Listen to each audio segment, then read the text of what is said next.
Hello everyone and welcome to Musical Monday, where every Monday we talk about music. Now, in honor of Guardians of the Galaxy Volume 2 going out in theaters, I felt it would be necessary that for this week, we're going to be talking about Guardians of the Galaxy in every single video for this week. So, let's get started, shall we? Now, in particular about Guardians of the Galaxy and what made the music of Guardians of the Galaxy so unique is that it was music set in the 80s that for most of us, either like my age, we weren't born in the 80s, but we were definitely attuned to that music because the music was just so catchy, it was so far different from anything that we have been hearing so far, and it just related to us in that specific way. Especially with the key token being a cassette tape that not many people, especially like now, know what it is, and it added a little bit of an element to it that this mixtape was made with love and care of music that someone absolutely loved. And what's really great about especially Volume 2 is it did not shy away from this particular point at all like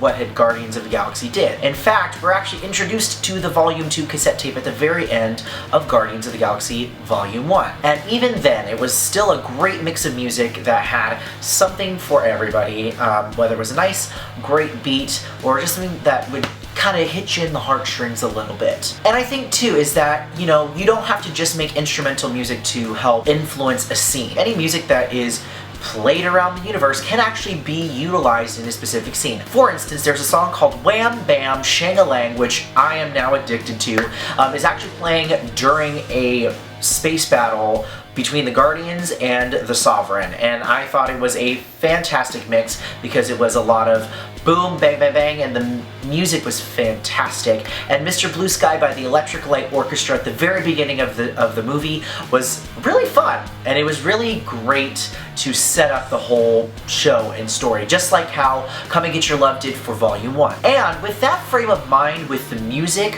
what I thought was really interesting is that it's kind of bled into other Marvel movies, like for instance Thor Ragnarok. Now, if you haven't seen the trailer for Thor Ragnarok, you're kind of missing out because it's quite fantastic, as well as it also uses a song by Led Zeppelin called The Immigrant Song.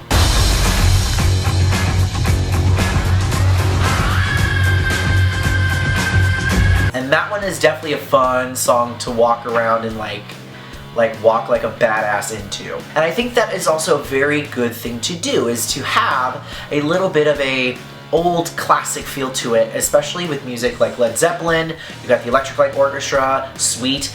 It's fantastic, and it's what is needed. And I feel like that's something that Marvel can kind of hold on to and should keep doing. So let me know in the comments down below, what are some of your favorite songs from Volume 2 of Guardians of the Galaxy Awesome Mix? So like I said at the beginning of the video, is that this is going to be all Guardians of the Galaxy week, as well as there's going to be not only a spoiler-full review of Guardians of the Galaxy Volume 2, there's also going to be a ginormous announcement that I, like I said, cannot wait for, because it's something that I've been waiting to talk about for quite some time here on this channel. So thank you so much for watching this week's episode of Musical Monday. If you liked the video, please don't forget, like and subscribe down below. I release new videos every single Monday, Wednesday, and Thursday.